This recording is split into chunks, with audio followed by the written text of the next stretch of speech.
मंत्र पाठ। ओम सहना भवतु सहनौ भुनक्तु सह वीर्यं करवावहै तेजस्विनावधीतमस्तु मा विद्विषावहै। ओम शांति शांति शांति। काशिका की 138वीं कक्षा, चतुर्थ अध्याय के द्वितीय पाद में 51 सूत्रों तक हो गया। पूछना है कुछ? आचार्य पृष्ठ संख्या 538।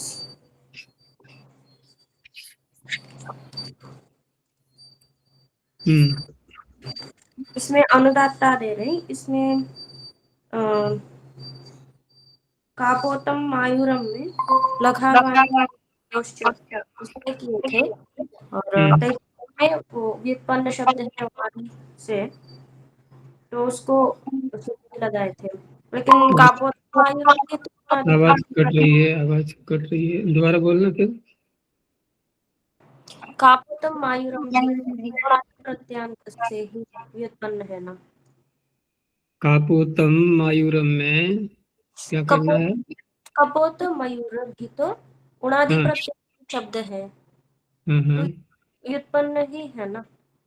नहीं, उणादि शब्द हैं, व्युत्पन्न है, इसका विरोध नहीं है, लेकिन शब्द दो प्रकार के माने जाते हैं। व्युत्पन्न भी माने जाते हैं और अव्युत्पन्न भी माने जाते हैं। एक वाक्य सुना होगा, उणादयो अव्युत्पन्नानि प्रातिपदिकानि। अब इस बात को हम जब स्वीकार करेंगे उस समय हम उणादि के सूत्रों को नहीं देखेंगे, ठीक है ना। तो वहां स्वर कैसे होगा, हम इस तरह से समझ लेंगे उसके लिए। क्योंकि व्युत्पन्न मानेंगे फिर तो वो पक्ष दूसरा बन जाएगा, और वहां तो फिर प्रकृति प्रत्यय के अलग अलग स्वरों का जो विधान पाणिनि ने किया है उसके आधार पर उसका निश्चय हो जाएगा कि यहाँ क्या स्वर होना चाहिए, और ये सभी शब्दों में घटेगा। ये घटेगा कि नहीं घटेगा? अब बताओ, ये फेशवंत दाता है सूत्र कहाँ लगेगा?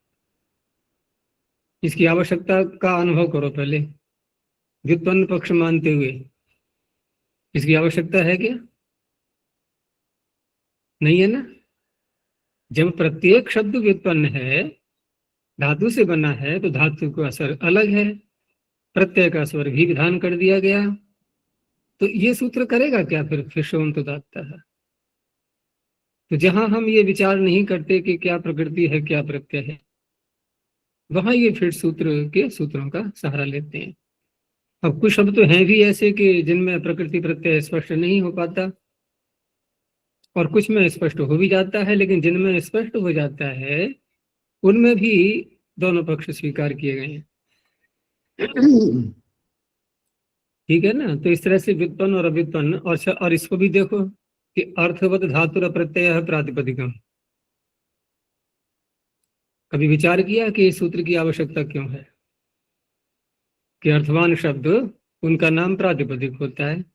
तो जो अर्थवान शब्द है और जितने भी अर्थवान शब्द हैं वो सभी यदि हम व्युत्पन्न मान लेते हैं, तो व्युत्पन्न मानते हैं तो शब्द कैसा कहलाता है? वो या तो कृदंत होगा अथवा तद्धितांत होगा। समास को अलग कर दो अभी, समास तो क्योंकि दो एक या एक से दो या दो से अधिक शब्दों से मिलकर के बनता है, उसको छोड़ दो। लेकिन जो भी शब्द यदि व्युत्पन्न पक्ष को हम स्वीकार कर रहे हैं, तो कृदंत या तद्धितांत दोनों में से कोई ना कोई होगा या नहीं। और तद्धितांत में भी बात हो जाती है कि तद्धितांत तद्धित प्रत्यय लाने से पूर्व भी वो प्रातिपदिक है, ठीक है ना। अथवा नियंत आबंत है तो नी और आप लाने से पूर्व प्रातिपदिक है। कहाँ तक बचेंगे? नी और आप लाने से पूर्व प्रातिपदिक होना चाहिए कि नहीं? और अन्य जो प्रत्यय हैं तद्धित, उनको लाने से पूर्व भी प्रातिपदिक चाहिए। तो प्रातिपदिक संज्ञा कराने के लिए हम पहुंचे अर्थवत धातु के पास में। वो कहेगा मेरी क्या आवश्यकता है, आप जिस शब्द को ला रहे हैं इसमें प्रकृति प्रत्यय दिखाई दे रहा है, आप कृत्रिम समासाश के पास जाओ, वो कर देगा। तो ये सूत्र, इसकी आवश्यकता रही कहाँ फिर।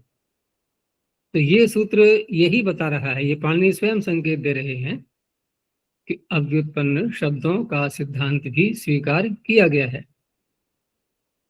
उस पक्ष में अब ये सूत्र कार्य करेगा कि शब्द अर्थवान है तो प्रातिपदिक नाम हो गया। ऐसे ही ये फिर सूत्र के सूत्र हैं। तो इस तरह से ये विचार किया गया है। जैसे मतलब कपोत और मयूर, जैसे मयूर है मीना तेरुरन, तो व्युत्पन्न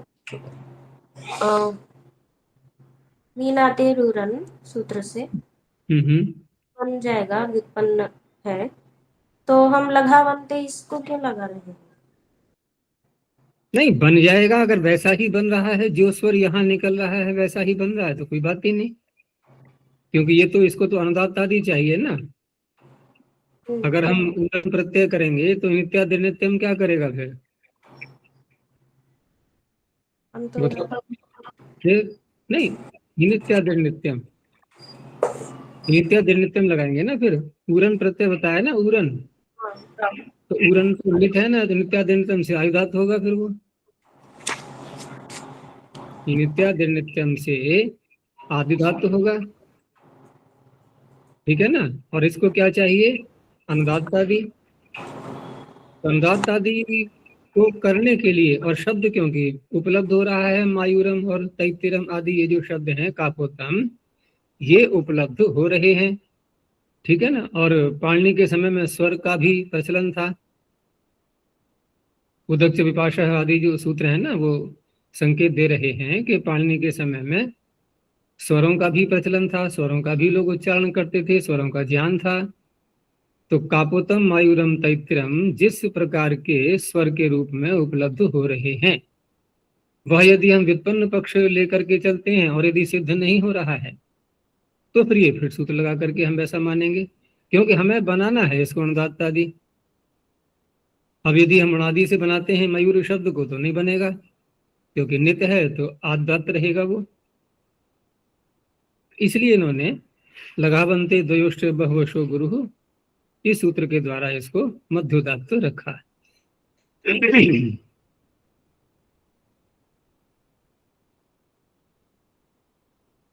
और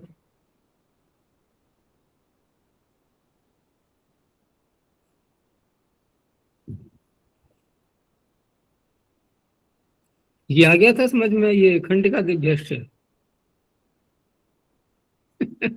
अच्छा इसको छोड़ दिया है।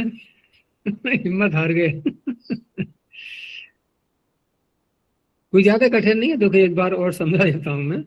जब पढ़ ही रहे हैं तो छोड़ा क्यों जाए उसके लिए।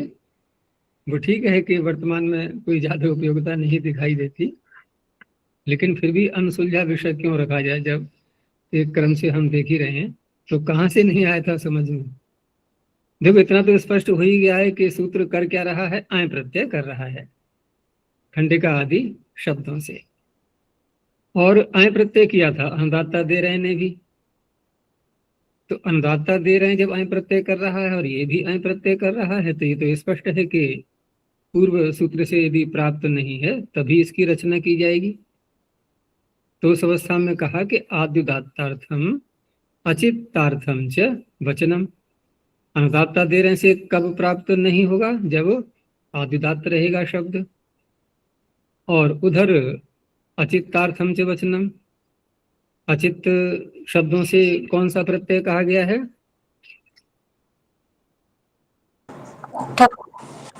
अचित शब्दों से जो निर्जीव पदार्थवाचक शब्द हैं उनसे कौन सा प्रत्यय कहा गया? ठक प्रत्यय। हाँ, तो उसकी प्राप्ति में फिर ये आय प्रत्यय का विधान हो गया। ऐसे शब्द ये खंडिका आदि में पढ़ दिए इन्होंने, उदाहरण दे दिया खांडिकम वाडभम आदि।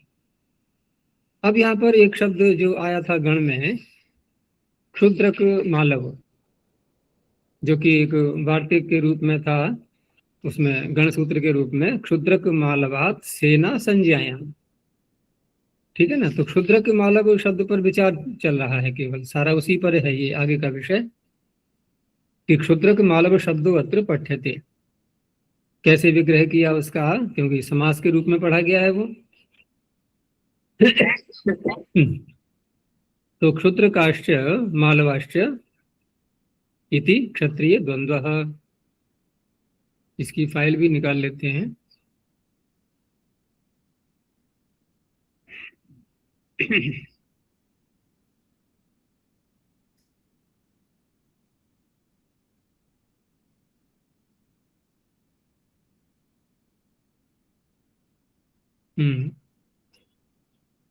तो क्षुद्रकाश्च मालवाश्च इति क्षत्रिय द्वंद्व, ये हो गया। अब कहा कि ततः पूर्वेणैव ऐ सिद्धे। अब ये पूर्व से ऐ कैसे सिद्ध होगा, अगर ये समझ में नहीं आएगा तो आगे बात पकड़ में नहीं आएगी। पूर्व सूत्र से ये समास दिखा करके संकेत दे रहे हैं कि समास यदि किया हमने द्वंद्व समास, तो उस अवस्था में समासस्य से अनुदात्त हो जाएगा। अनुदात्त होने से अनुदात्तादि बन ही गया, अनुदात्तम पदमेक वर्जम हो गया। तो पूर्व सूत्रेण ऐ सिद्धे वचनम, फिर भी सूत्र में खंडिकादि में इसको पढ़ा, तो कारण उसमें कि गोत्र वय बाधनार्थम। अब ये बात समझने की है कि गोत्र वय बाधनार्थम, अर्थात ये गोत्रवाची शब्द हो गए, ठीक है ना, क्षुद्रक और मालव। और गोत्र होने से गोत्रोक्षोष्ट्रो सूत्र से वही प्रत्यय की प्राप्ति हो रही थी। वही प्रत्यय न हो जाए इसलिए खंडिकादि में पढ़ा इसको आय प्रत्यय करने के लिए। अब यहाँ पर प्रश्न उठ खड़ा हुआ कि इस सूत्र को थोड़ी देर के लिए हटा दो, खंडिकादिभ्यष्ट को। आपने कहा कि गोत्रोक्षोष्ट्र सूत्र से वही प्रत्यय की प्राप्ति है। आगे आप सूत्र बना रहे हैं, अनुदात्ता दे रहे हैं, ठीक है ना। तो गोत्र शब्द तो एक व्यापक है, बहुत सारे शब्द मिल जाएंगे। अनुदात्तादि इसका बन जाएगा अपवाद, कि गोत्रवाची शब्दों में भी यदि कोई अनुदात्तादि है, ठीक है ना, तो वहां पर फिर ऐ हो जाएगा। तो ऐ प्रत्यय वही प्रत्यय का बाध कर लेगा या नहीं, कर लेगा। कर लेगा तो खंडकादि में क्यों पढ़ रहे हो आप इसको, आपको ऐ ही तो करना है। तो अगली पंक्ति देखो कि ननु च परत्वाद अया वही बाधिष्यते, क्योंकि समाधाता ने जब ये कहा था कि खंडकादि में हमने क्यों पढ़ा इसको, कि वही की प्राप्ति थी उसको रोकने के लिए। तो ननुच कह करके जब कोई वाक्य प्रारंभ होता है तो पिछली बात का वो उस पर आक्षेप उठा रहा होता है, खंडन कर रहा होता है कि आपका ये कथन उपयुक्त नहीं दिखाई देता, कि यहाँ तो ऐ प्रत्यय वही का बात कर ही लेगा, अनुदात्ता दे रहे हैं सूत्र से ही कार्य हो जाएगा, ठीक है ना। अब यहाँ पर कहा कि दो बातें निकल के आ रही हैं कि एक तो ऐ प्रत्यय वही का बाध कर लेगा, लेकिन ये बात कब मानी जा रही है, जबकि आप गोत्र मान रहे हो तब, गोत्र मान रहे हो तब वही की प्राप्ति है और वही का बाधक हो गया ऐ। लेकिन यहां पर अब गोत्र पर ही प्रश्न उठा दिया। गोत्र क्षुद्रक है, गोत्र मालव है, और हमने क्या किया, द्वंद्व समास। द्वंद्व समास से जो पूरा एक शब्द बना, कृतधित समासाश्च से जो प्रातिपदिक बना, क्या ये गोत्र है, अवयव है ना, दो अवयवों को मिलाकर के पूरा एक शब्द बना है। तो दो गोत्रों को मिलाकर के जो नया शब्द बना है वो थोड़ा ही है गोत्र, वो तो गोत्र नहीं है। तो कहा कि न च गोत्र समुदाय गोत्रम, अर्थात वही की प्राप्ति ही नहीं है यहाँ पर गोत्रोक्षोष्ट्र से। क्यों, क्योंकि गोत्रवाची दो शब्दों का आपने समुदाय किया यहाँ समास करके, तो वो तो गोत्र नहीं है। और यदि आप ये कहते हो कि हम तदंत विधि स्वीकार करके गोत्रवाची मान लेंगे, जैसे क्षुद्रक अलग गोत्र है, मालव अलग गोत्र है, दोनों का द्वंद्व समास किया, अब नया शब्द गोत्र नहीं है, लेकिन नया शब्द जो सामने आया उसमें अंतिम शब्द तो गोत्र है, तो गोत्रांत हो गया। गोत्रांत मान करके गोत्रोक्षोष्टोड़ से वही की प्राप्ति थी और अन्नदाता देने से ऐ हो जाएगा, ठीक है ना। ये कहा तो कहा कि न च तदंत विधि अत्रास्ति, तदंत विधि भी यहाँ हम स्वीकार नहीं कर सकते, क्योंकि ये न विधि तदंत से सूत्र पर ये विषय आए हुए हैं। और वहां ये भी बताया गया है कि जब हम कहीं पर, क्योंकि ये न विधि तदंत से का अर्थ क्या है कि कहीं भी कोई विशेषण के रूप में शब्द आता है तो वो तदंत विधि वहां अंत शब्द और जुड़ जाता है।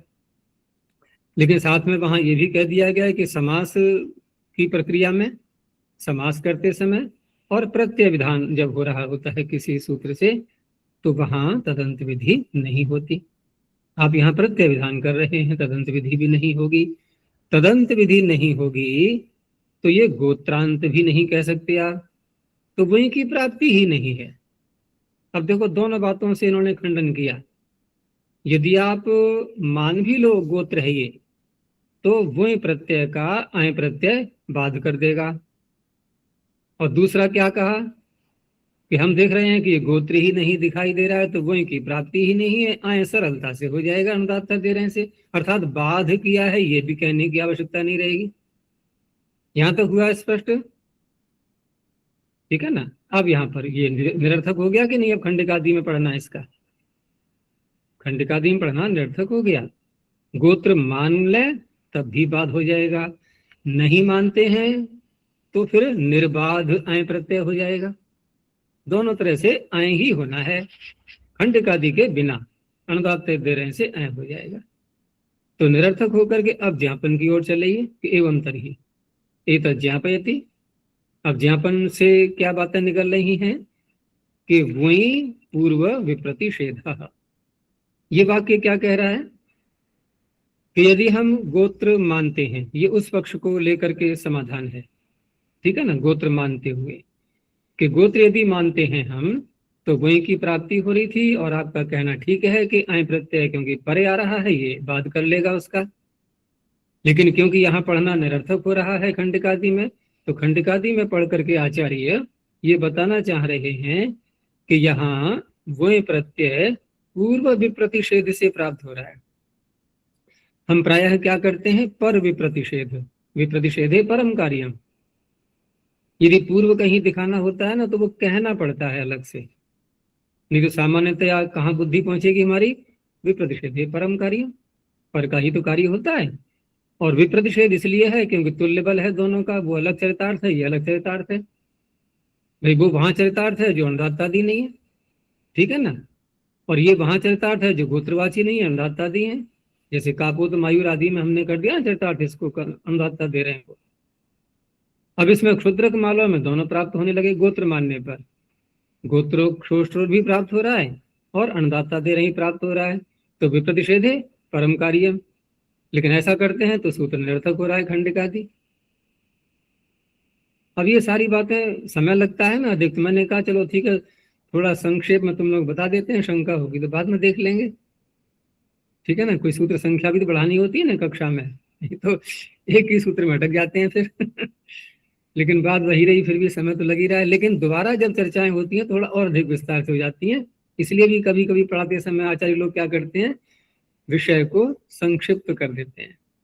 उससे दो लाभ होते हैं कि एक तो छात्रों को सोचने का अवसर मिलता है, उनकी बुद्धि का विकास होता है। दूसरा यह है कि अगली बार चर्चा होगी तो और विस्तार से हो जाएगी, विषय और अधिक खुल जाएगा, ठीक है ना। तो यहाँ तक तो विषय हो गया ना कि अगर हम गोत्र मान भी लेते हैं तो उस अवस्था में पर विप्रतिषेध से आय की ही प्राप्ति हो रही थी, लेकिन निरर्थक होने के कारण से ज्ञापन ये निकला कि यहाँ पर पूर्व विप्रतिषेध हमें स्वीकार करना होगा, तब यह सूत्र सार्थक बनेगा। वो ज्ञापन से आ गया निरर्थक होने से कि वही पूर्व विप्रतिषेध है, यानी कि केवल वही प्रत्यय में ही कर रहे हैं, सर्वत्र मत कर लेना पूर्व प्रतिषेध कि वही प्रत्यय करने में, अर्थात गोत्रोक्षोष्टो सूत्र की बलवत्ता बढ़ा दी गई है। तो ये सूत्र ऐसा है कि यदि कोई पर विप्रतिषेध से इसको काट रहा होगा, बाध कर रहा होगा, तो ये अधिक बलवान है, ये पूर्व विप्रतिषेध से वही ही होगा। वहां पर वहां करो ना, यहां तक बात समझ में आई कुछ नहीं, तो वही पूर्व विप्रतिषेध, ये ज्ञापन पहला वाला, ये एक ज्ञापन निकला, ठीक है ना। कौन सा पक्ष में, कि जब हम गोत्र मानते हैं, लेकिन प्रश्न वही रहा ना, गोत्र आप मान क्यों रहे हो? तदंत विधि होती नहीं, गोत्रांत हम कह नहीं सकते, दोनों का समुदाय गोत्र है नहीं। पूर्व विप्रतिषेध का प्रसंग कब आता है? जब हम इसको गोत्र माने कैसे भी करके। तो कैसे भी करके में दो बातें हैं हमारे सामने, कि पूरे समुदाय को गोत्र माने या गोत्रांत माने। समुदाय गोत्र होता नहीं, इसका तो कोई उपाय ही नहीं है। गोत्रांत वाला उपाय हो सकता है, लेकिन प्रत्यय विधि में तदंत विधि नहीं होती। तो प्रत्यय विधि में तदंत विधि नहीं होती, इस बात को भी ज्ञापन से इन्होंने सिद्ध कर दिया कि यहां हो जाती है। ठीक है ना? अब तदंत विधि हो जाएगी, गोत्र बन गया, वही की प्राप्ति का आय प्रत्यय बाध करेगा, और ज्ञापन से हमने उसको पूर्व विप्रतिषेध से दिखा दिया। अब खंडिकादि की पड़ेगी आवश्यकता। तो वही पूर्व विप्रतिषेध है, ये पहला ज्ञापन हुआ। और दूसरा हुआ कि सामूहिकेषु च। अब ज्ञापन जब भी निकाले जाते हैं, तो एक तो जिस सूत्र से ज्ञापन निकलता है वहां का शब्द चरितार्थ हो जाता है, लेकिन अगर वहीं का चरितार्थ करने के लिए ही हम ज्ञापन निकाल रहे हैं तो वो ज्ञापन उसमें बलवान नहीं होता, वो बहुत निर्बल होता है। वो तो सूत्र पढ़ दिया है बस, उतने मात्र से कार्य हो जाएगा वहां। लेकिन ज्ञापन जब निकाला जाता है तो उसका अतिरिक्त भी लाभ होता है अन्य स्थलों पर, वो भी आगे दिखाएंगे। तो दूसरा ज्ञापन क्या निकला कि सामूहिकेषु च। जब सामूहिक शब्द बनते हैं मिलाकर के, यानी कि समास के अंतर्गत, तो वहां तदंत विधि हो जाती है प्रत्यय विधि करते समय।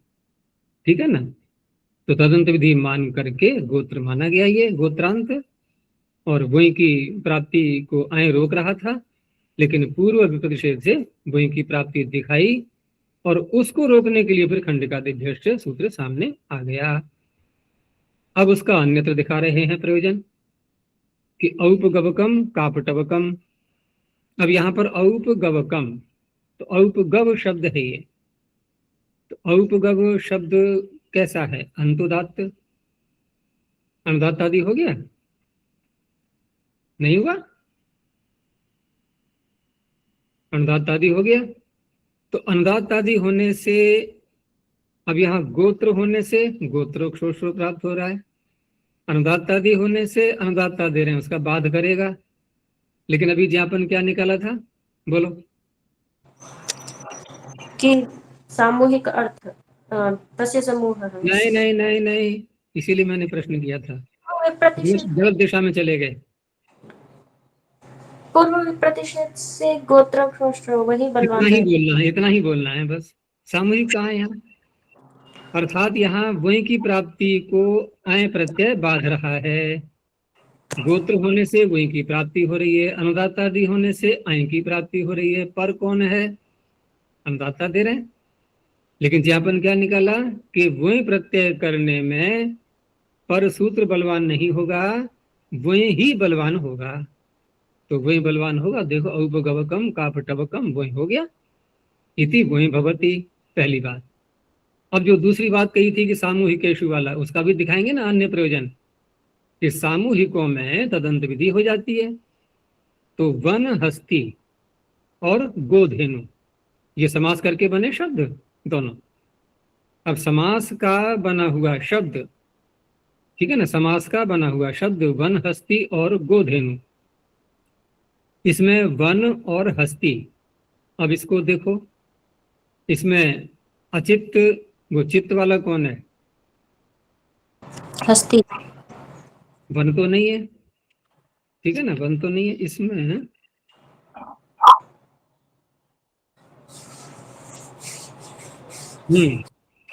तो अगर हम सामूहिकों में तदंत विधि का ज्ञापन न निकालें तो उस अवस्था में अचित्त हस्ति धेनोष्ठक, ये जो सूत्र है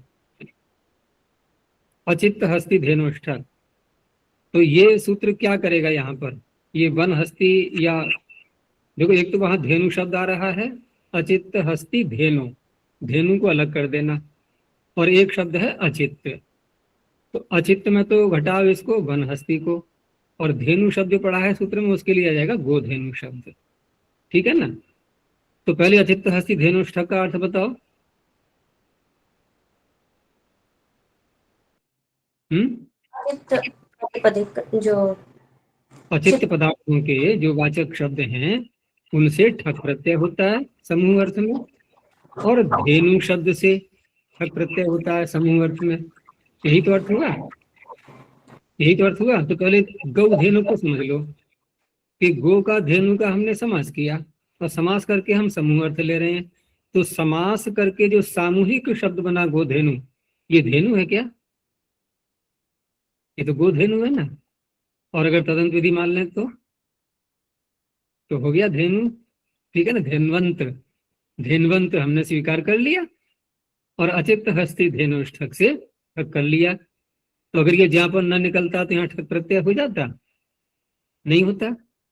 बाद में ठक को इस सुक्तांतात क से क हो करके गौ धेनुकम बन गया। अब इसको देख लो वन हस्ती को। तो वन हस्ती शब्द अचित हस्त धेनुष,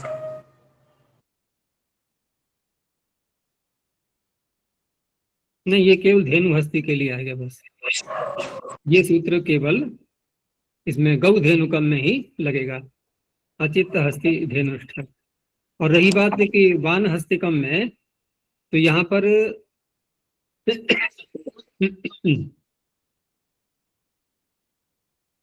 अच्छा जिसमें हस्ती कहाँ है ना, अचित हस्ती धेनुष्ठक में, अचित हस्ती धेनुष्ठक में हस्ती है ना।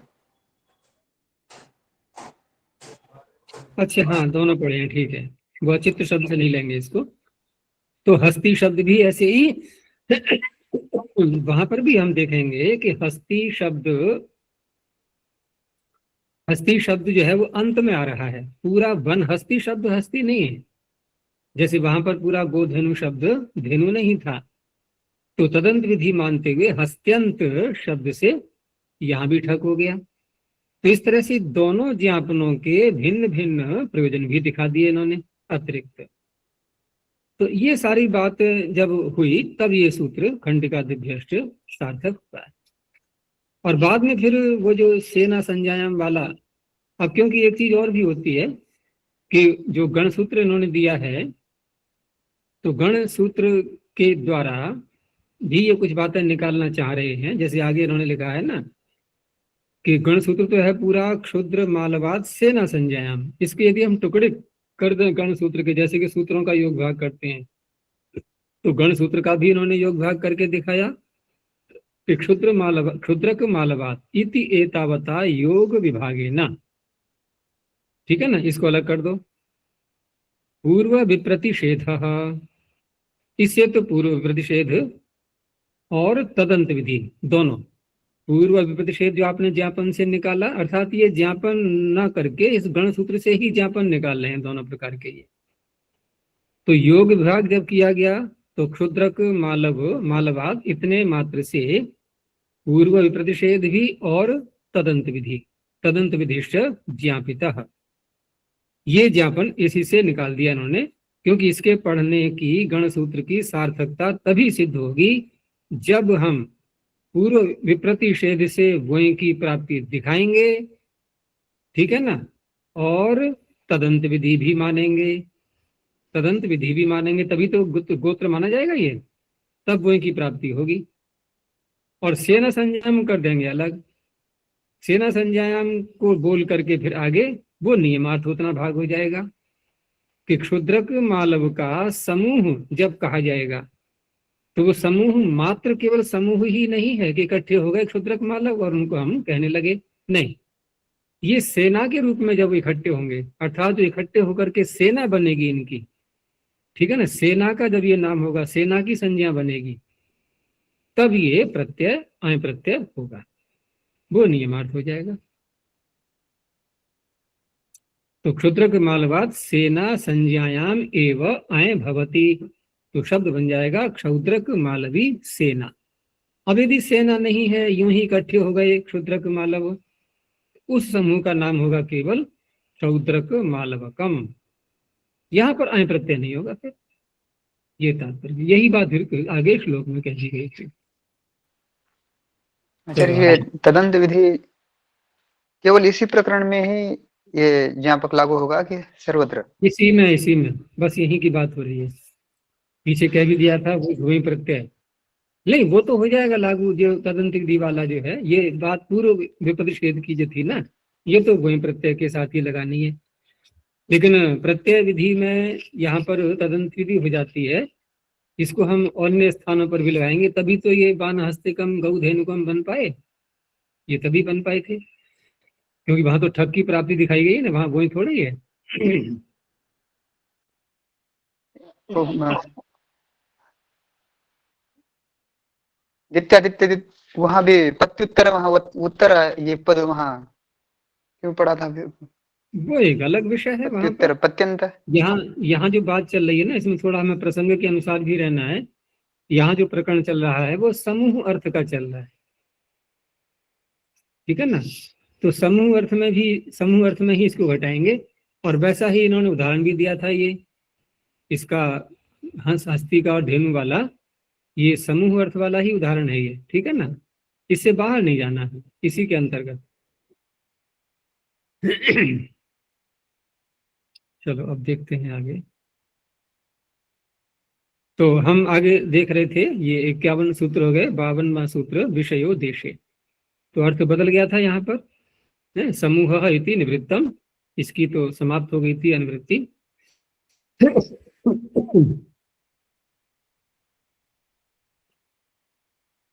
और षष्ठी समर्थ व्यक्ति ही अनुवर्तते, वो कौन सी आ रही है?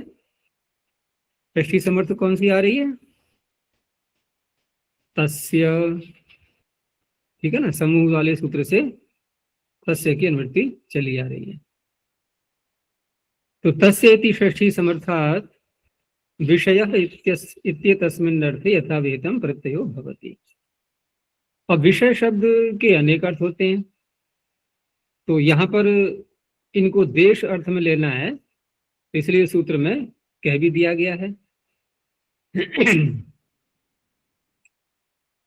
तो तस्येति षष्ठी समर्थादि हो गया, योसौ विषयो देशश्चेत स भवति, वह विषय कौन सा होना चाहिए? देश। विषय शब्द एक बहुत प्रसिद्ध है दार्शनिक क्षेत्र में, देखें तो इंद्रियों के जो विषय होते हैं, शब्द स्पर्श रूप रस गंध, इसमें बहुत प्रसिद्धि को प्राप्त है ये विषय शब्द, है ना। स्व विषया संप्रयोगे चित्त स्वरूपानुकार इंद्रियाणाम प्रत्याहार, प्रत्याहार की परिभाषा की है ना महर्षि पतंजलि ने। तो स्व विषय असंप्रयोगे, इंद्रियों का जो जो अपना अपना विषय है उसमें उनका प्रयोग न होने देना, असंप्रयोगे। तो कैसी बन जाएंगी फिर इंद्रियां? कैसी बन जाएंगी कि चित्त स्वरूपानुकार एवं, भाई चित्त जब बाहर की तरफ उनका मुख बंद हो जाएगा, तो अंदर तो चित्त बैठा हुआ है, बस उसके स्वरूप जैसी हो जाएंगी, ठीक है ना। बाहर को मुख करेंगी तो क्या होगा कि विषय लाला करके चित्त को सौंप रही हैं। अब उनकी ग्राहक शक्ति प्रकट होगी उस काल में, तो चित्त को तो दे रही है ना विषय लाला करके, और प्रत्याहार के समय हमने बाहर की ओर वाला जो मुख है उसको बंद कर दिया, शांत कर दिया उनको। तो शांत कर दिया तो बोली हम करें क्या फिर, कि तुम कुछ मत करो, जो पीछे तुमने चित्त को विषय दे रखे हैं, तो चित्त जैसा भी उन पर चिंतन कर रहा है तुम भी वैसा ही चुपचाप बैठी रहो, उसी को देखती रहो चित्त को। चित्त स्वरूपानुकार एवं इंद्रियाणाम प्रत्याहार, इसे कहते हैं प्रत्याहार। तो वहां विषय शब्द का प्रयोग किया गया है सूत्र में, तो विषय उसके लिए प्रसिद्ध होता है दार्शनिक भाषा में।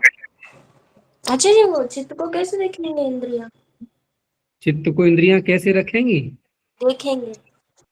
चित्त को कैसे देखेंगी? जिस समय विषय को सौंपती हैं उस समय बिना देखे सौंप देती हैं? कैसे? हम किसी को कोई पदार्थ देते हैं तो ऐसे ही आंख बंद करके दे देते हैं, या पता होता है हमें किसको दे रहे हैं, क्या दे रहे हैं, कौन है ये जिसको दे रहे हैं, अधिकारी भी है कि अनधिकारी है, ये सारा ज्ञान रखते हैं कि नहीं रखते हैं? अब विषय इंद्रियां दे रही है किसको, कि भाई ये नहीं पता हम किसको दे रहे हैं, कौन है ये। दे रहे हैं बस। कैसे देखेंगे? चलो ये विषय चलेंगे। बड़ा मार्मिक बात है, बड़ा मार्मिक विषय है गुरुजी। अब ये विषय थोड़ा बाद में रखेंगे, अभी बहुत विस्तार हो जाएगा। ठीक है ना, जो कक्षाएं दर्शन की है, योग दर्शन की, उसको सुनो कुछ दिन तक, तो बहुत सी बातें उसमें खुलेंगी।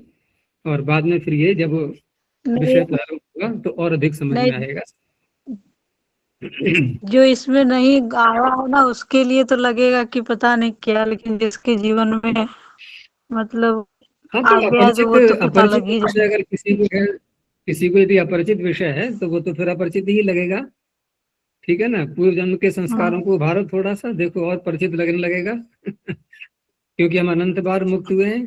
ठीक है ना, जब बंधन में आए हैं तो बंधन से पहले मुक्त ही थे, और मुक्त थे तो इसका तात्पर्य यस। है कि हमने ज्ञान की पराकाष्ठा को प्राप्त किया था। ठीक है ना, अब ज्ञान की पराकाष्ठा को प्राप्त किया तो वो संस्कार भी हमारे पीछे से हैं, तो उनको उद्बुद्ध करने का प्रयास करो, तो हो सकता है धीरे धीरे ये सारी बातें फिर समझ में आने लगेंगी। चलो आगे देखते हैं। तो आगे स्वयं बता रहे हैं कि विषय शब्दोयम बहुअर्थः क्वचित ग्राम समुदाय वर्तते। जैसे विषयो लब्धा, तो विषयो लब्धा का तात्पर्य हुआ कि किसी ग्राम में कहीं जा रहे हैं हम, और वहां ग्राम की सीमा के अंदर प्रवेश कर लिया है।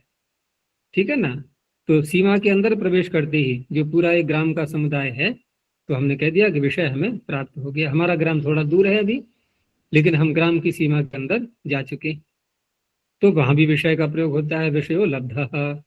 क्वचित इंद्रिय ग्राह्य, यह जो हमने बता ही दिया था अभी कि चक्षुर विषय रूपम आदि, ऐसे करके बोल सकते हैं। और क्वचित अत्यंत शीलिते जिये, कहीं कहीं पर अत्यंत शीलित, तो शीलित का तात्पर्य होता है अभ्यस्त।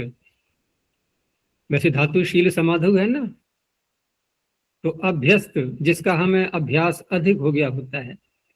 ठीक है ना, ऐसा कोई विषय, उसको विषय कह देते हैं। जैसे देवदत्त से विषयो अनुवाकः, देवदत्त के विषय में किसी ने पूछा कि भाई इसकी गहन योग्यता कौन से विषय में है, कि अनुवाक बहुत इसका विषय है, अर्थात अनुवाक में इसने विशेष अभ्यास किया हुआ है। तो अनुवाक को हमने विषय के रूप में बोल दिया विषय शब्द से, कि देवदत्त का अनुवाक क्या है, विषय, अर्थात अत्यंत अभ्यस्त विषय है ये। क्वचित अन्यत्र अभावे, कहीं कहीं पर ये विषय शब्द अभाव अर्थ का भी द्योतन करता है। अन्यत्र अभावे, जैसे मत्स्यानाम विषयो जलम, तो मछलियों का विषय क्या है, जल। ठीक है ना, अब इससे क्या कहना चाह रहे हैं कि मछलियों का जीवन ही जल में है। अगर जल को हटा दें, हम जल को हटा दें, अभाव कर दें, तो मछली मछली ही नहीं है, फिर वो जीवित रहेगी नहीं, जीवित नहीं रहेगी। तो अन्यत्र अभाव, यानी कि जिस पदार्थ का अन्यत्र अभाव होने पर वस्तु की सत्ता नहीं रहती, तो उस पदार्थ को भी विषय शब्द से कह दिया गया कि मत्स्यानाम विषयो जला। तो यहाँ क्या है कि तत्र देश ग्रहणम, अब सूत्र में क्योंकि देश शब्द बोल दिया है, अब हमें विषय शब्द के भिन्न भिन्न अर्थ न देखते हुए, स्वयं पाणिनि इसमें प्रमाण है कि विषय का अर्थ देश भी है, और वही अर्थ हमें लेना है। तो तत्र देश ग्रहणम ग्राम समुदाय प्रतिपत्त्यर्थम। ठीक है ना, जो प्रारंभ में दिखाया था इन्होंने कि विषयो लब्धः कह करके, तो ग्राम समुदाय में इन्होंने दिया हुआ है। उदाहरण वैसे ही आएंगे, शिवी नाम विषयो देशः शैवः अंशः आदि।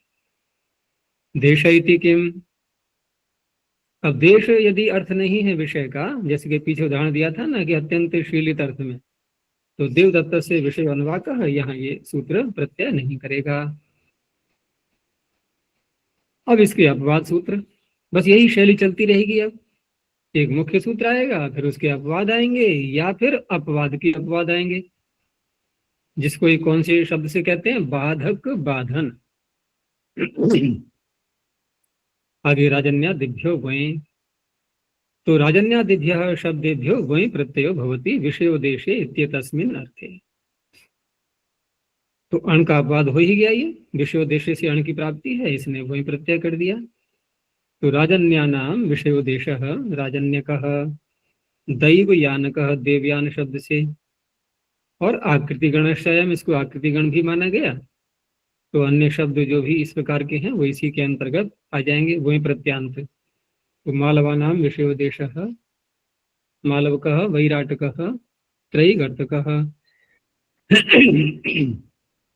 आगे अन्य दो प्रत्यय अपवाद के रूप में भौरिक्याद्यैषु कार्यादिभ्यो विधल भक्तलो, दो गण हैं इसमें, दो ही प्रत्यय हैं, यथा संख्य हो जाएगा। भौरिक्यादिभ्य ऐषु कार्यादिभ्यश्च यथा संख्यम विधल भक्तल इत्येतु प्रत्ययो भवतः विषयो देशे इत्येतस्मिन् विषये अणोपवादः। तो भौरिक्यादि यानी कि भौरिकी शब्द यह है पहला। तो भौरिकी नाम समूह, भौरिकी विधः, वैपेय विधः, नहीं समूह बोल दिया मैंने, विषय। भौरिकी नाम विषयो देशः, भौरिकी विधः, ऐसे ही वैपेय विधः, वैपेय शब्द है। ऐशुकारी आदिभ्यः, तो ऐशुकारी भक्तः, सारस्यायन भक्तः। अब ये भक्त शब्द या विध शब्द पीछे मैंने बताया था ना कल कि कुछ ऐसे प्रत्यय आते हैं कि जिनको हम स्वतंत्र रूप में ये देखें तो एक स्वतंत्र शब्द का भी उनका अस्तित्व मिलता है हमें। जैसे विध करते हैं ना, विध भी पूर्वक धा धातु से बनाते हैं, और एक वो भी तो है संख्या विधार्थी धा, लेकिन वो धा प्रत्यय है वहां पर, लेकिन यहाँ ये विधच विधल प्रत्यय के रूप में आया हुआ है। भक्त शब्द भी स्वतंत्र मिलता है, यहाँ प्रत्यय के रूप में है ये। ऐसे ही ग्राम शब्द की चर्चा हो रही थी कल, ग्राम स्वतंत्र भी है और प्रत्यय के रूप में भी है। तो इस तरह से ये विधल भक्तल प्रत्यय हो गए। आगे अब ये अर्थ बदल गया, ठीक है ना। तो सोस्यादिरिति छंदसः प्रगाथेषु, कई पद हैं इसमें, सह अस्य आदि ही इति छंदसः प्रगाथेषु। कितने हो गए? सह अस्य आदि ही 3 ही हो गए, इति छंदसः प्रगाथेषु 3 6 पद हैं इसमें। तो अलग अलग इनका अर्थ बोलते हैं कि सह इति समर्थ व्यक्ति ही, पीछे षष्ठी समर्थ चल रहा था, और अस्य इति प्रत्यार्थः। तो अस्य ये कौन है? अस्य हम किसको कहेंगे सूत्र के अंतर्गत जो अस्य शब्द आ रहा है? प्रत्यय का अर्थ बोल रहे हैं ना, प्रत्यय का अर्थ क्या है यहाँ? प्रगाथ है। प्रगाथ अर्थ को कहने के लिए प्रत्यय आएगा, तो अस्य का तात्पर्य हो गया प्रगाथस्य, ठीक है ना, वही है प्रत्ययार्थ। आदि ही इति प्रकृति विशेषणम, जिस प्रकृति से प्रत्यय होगा वह उस प्रगाथ के आदि में होना चाहिए, ठीक है ना, उसका विशेषण बनाइए। आदि यानी प्रकृति कहाँ होगी? आदि में, प्रारंभ में। इति करण विवक्षार्थ, पीछे चर्चा हुई थी ना, ज्ञापन निकाल करके उन्होंने इति का क्या अर्थ कर दिया था? संज्ञा के रूप में। तो इस तरह से जहां जहां इति शब्द आएंगे उसको हम संज्ञा के रूप में ही ले लेंगे। छंदसः इति प्रकृति निर्देशः, प्रकृति का विशेषण है आदि, और छंदस हो गया प्रकृति, लेकिन छंदस को हमें स्वरूप के रूप में लेना है क्योंकि छंद एक विशेष रचना का नाम होता है, तो उन्हीं नामों को पकड़ना है हमें। अनुष्टुवादी जो नाम है उनके, उन्हीं शब्दों को लिया जाएगा। प्रगाथेषु इति प्रत्ययार्थ विशेषणम, अब प्रत्यय का कौन सा अर्थ होगा? तो प्रत्यय का अर्थ होगा प्रगाथ, तो ये प्रत्यय के अर्थ की विशेषता बताने वाला हो गया, उसका विशेषण हो गया। अब अर्थ किया कि सह इति प्रथमा समर्थात्, अस्य इति षष्ठ्यर्थे यथा विहितं प्रत्ययो भवति, यत् तत् प्रथमा समर्थम छंदश्चेत तद आदिर्भवति, वो आदि में भी होना चाहिए, क्योंकि आदि शब्द प्रकृति का विशेषण माना गया था। अच्छा, अब यत् तद अस्य इति निर्दिष्टम, अस्य किसको कहेगा? तो कि प्रगाथाश्चेत ते भवन्ति। तो प्रगाथ शब्द को हमें समझना है कि प्रगाथ होता क्या है ये। तो प्रगाथ में हम यदि यौगिक अर्थ भी निकालें तो उपसर्ग और धातु तो वैसे ग्रथ आती है, ग्रंथ, श्रंथ, ग्रंथ, संदर्भे, ठीक है ना। ग्रथन होता है ना, जैसे ग्रंथ बनाते हैं हम तो ग्रथन होता है किसी विषय का, उसमें गूंथा जाता है विषय, बद्ध किया जाता है उसके अंदर। तो यहाँ भी ऐसे ही कहा जाएगा कि प्रग्रथ्यते इति प्रगाथः, यानी कर्म में घने प्रत्यय कर लेंगे, तो जिसका ग्रथन किया जाता है। तो मंत्रों को गेय बनाते हैं जब, तो वहां पर एक से अधिक 2 मंत्र या 3 मंत्र उनका एक ग्रथन किया गया, ठीक है ना।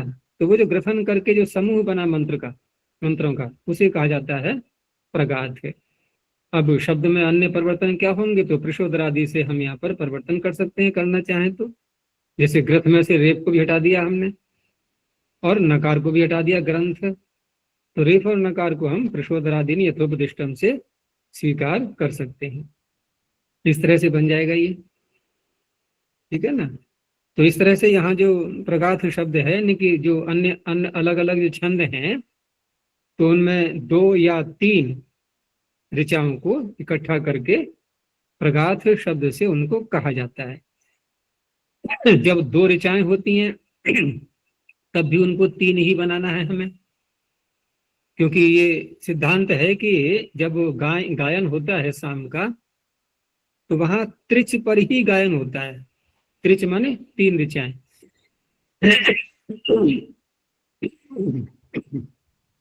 अब मान लो 2 ही ऋचाएं हैं, तो 3 कैसे करेंगे। तो उन्हीं में से उन दोनों ऋचाओं के कुछ भाग लेकर के, ठीक है ना, एक नई ऋचा को बोला जाएगा। अगर हम देखें कि मान लो अगर 2 पद की ऋचा है, तो एक भाग किसी एक ऋचा से ले लिया, दूसरी ऋचा से दूसरा भाग ले लिया, और एक तीसरी और बन गई। इसीलिए इसको ग्रथन शब्द से बोलते हैं फिर। तो इस तरह से ये प्रगाथ होता है। अब देखो आगे, तो पंक्ति ही आदि ही अस्य पांगतः प्रगाथ। अब जो 2 ऋचाएं ली गई या 3 ली गई, उसमें प्रथम ऋचा का छंद कौन सा है, पंक्ति। सह अस्य आदि ही, तो वो जो पंक्ति है सह, वो अस्य कस्य प्रगाथस्य, आदि ही यानी कि प्रारंभ का मंत्र है वो। तो प्रगाथ का नाम क्या हो जाएगा, पांगतः। पांगतः प्रगाथ। अनुष्टुवादी में है तो अनुष्टुभ प्रगाथ, जागतः प्रगाथ। अब ये प्रत्युदाहरण एक एक चीज को हटा के देखो कि आदिरिति किम, अब अनुष्टुप आ तो रहा है लेकिन मध्य में आ गया वो 3 ऋचाओं में। तो अनुष्टुप मध्यम अस्य प्रगाथस्य, इस प्रगाथ के मध्य में आ गया। अब ये अनुष्टुप के नाम से अनुष्टुभ नहीं बोलेंगे उस प्रगाथ को। छंदस इति किम, छंदस भी होना चाहिए। अब यहाँ पर उदुत्य शब्द आदि ही अस्य प्रगाथस्य, उदुत्य आचार्य जी, उदुत्य शब्द मध्यम मध्यमस्य है या मध्यम अस्य? इसमें नहीं, मध्यमस्य बोलेंगे तो प्रगाथस्य। इसमें क्या है पीडीएफ फाइल में, मध्यम ही है। अनुष्टुप मध्यम अस्य प्रगाथस्य, तो मध्यम को अलग करके दिखा दिया है इन्होंने, यानी कि अस्य प्रगाथस्य अनुष्टुप मध्यम। मध्य शब्द का मध्यम, मध्यम भी प्रयोग होता है, मध्यान्ह सूत्र है ना, म प्रत्यय करके भी, और मध्य का भी वही तात्पर्य है।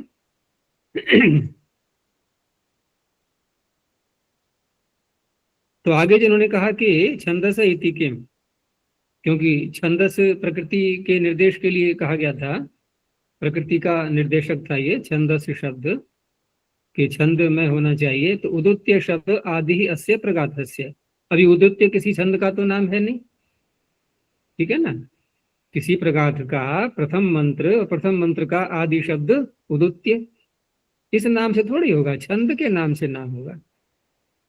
आगे प्रगाथेषु इति किम, तो पंक्ति ही आदि ही अस्य अनुवाकस्य।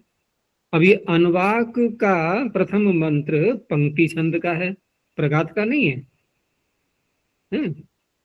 आगे प्रगाथ के विषय में बताते हैं क्या है, कि प्रगाथ शब्द है क्रिया निमित्त का। क्रिया निमित्त इसलिए है कि क्रिया की इसमें प्रधानता है, ग्रंथ धातु से बनाया गया है। और क्वचिदेव मंत्र विशेषे वर्तते, ये सभी मंत्रों में प्रयोग में नहीं आता है, जो गेय मंत्र होते हैं उन्हीं के लिए। और उनके भी फिर अलग अलग समूह बनाए हैं ऋषियों ने, गेय मंत्रों के समूह बनाए हुए हैं। तो उन्हीं विशेष जो मंत्रों का समूह है, उनमें प्रगाथ शब्द का प्रयोग होता है। और उसको आगे खोला कि यत्र द्वे ऋचौ प्रग्रथनेन तिस्रः क्रियन्ते, दो ऋचाएं हैं और हमें 3 बनाना है, तो उन्हीं में से कुछ भाग लेकर के तीसरी की रचना की जाएगी। तो इस क्रिया को क्या कह दिया इन्होंने? प्रग्रथन। तो स प्रग्रथनात् प्रकर्ष गानाद्वा, या फिर अब ये धातु बदल दिए इन्होंने कि प्र तो उपसर्ग जो कहते हैं प्रकर्ष अर्थ हुआ उसका, और ये आगे जो गाथ शब्द आ रहा है ये कई गई शब्द धातु में जो गई धातु है उसको लिया गया, और वहां उणादि सूत्र से बनाया भी गया है वो उशी पुशी गार्तिभ्यस्थन। तो थन प्रत्यय करेंगे, गई के आई को आ हो जाएगा, और व्युत्पत्ति कैसे कर सकते हैं कि प्रगीयते इति प्रगाथा, जिसको गाया जाता है। तो इस तरह से प्रकर्ष गान जिसमें है प्रकर्ष गानाद्वा प्रगाथा इत्युच्यते, तो 2 प्रकार से इसकी व्युत्पत्ति दिखाई है। आगे वार्तिक दे दिया है एक कि छंदसः प्रत्यय विधाने नपुंसके स्वार्थ उपसंख्यानम। आपने यहाँ जो छंदवाची जो छंद शब्द हैं उनसे प्रत्यय का विधान किया है, तो नपुंसक लिंग में यहाँ इस विषय में स्वार्थ में ही अर्थ नहीं बदलेगा, नपुंसक में उपसंख्यान करना चाहिए। इसी प्रत्यय का जो आप प्रत्यय कर रहे हैं यहाँ पर यथाविहित प्रत्यय अण प्रत्यय का जो प्रकरण चल रहा है, यह अण प्रत्यय छंदवाची जो शब्द हैं, अनुष्टुभ त्रिष्टुभ आदि छंदों के नाम है ना, तो इनमें स्वार्थ में ही ये प्रत्यय आपको नपुंसक लिंग में विधान कर देना चाहिए। देखो यहाँ विषय क्या था? प्रगाथ का। ये प्रगाथ के विषय से अतिरिक्त बात कह रहे हैं, क्योंकि अण प्रत्यय का प्रकरण चल रहा है। तो अण प्रत्यय के प्रकरण में स्वार्थ में ही अर्थ नहीं बदलेगा। जिस छंद हम बोलते हैं ना, गायत्री उष्णिक अनुष्टुप, देखो उष्णिक हलंत है, अनुष्टुप हलंत है, गायत्री उष्णिक अनुष्टुप, बृहति पंक्ति त्रिष्टुप, त्रिष्टुप भी हलंत है, और अन्य जो गायत्री आदि हैं ये स्वरांत भी अजंत भी हैं ये। तो इन सब में यदि हम अण प्रत्यय करते हैं सारे अकारांत बन जाएंगे अब ये, और अकारांत बन करके सभी का नपुंसक लिंग में प्रयोग होगा। नहीं तो कई छंद ऐसे हैं जो कि स्त्रीलिंग में प्रयुक्त होते हैं यहाँ पर, जैसे गायत्री ही है, अब गायत्री को हम गायत्र बना दें ये नपुंसक लिंग में हो जाएगा।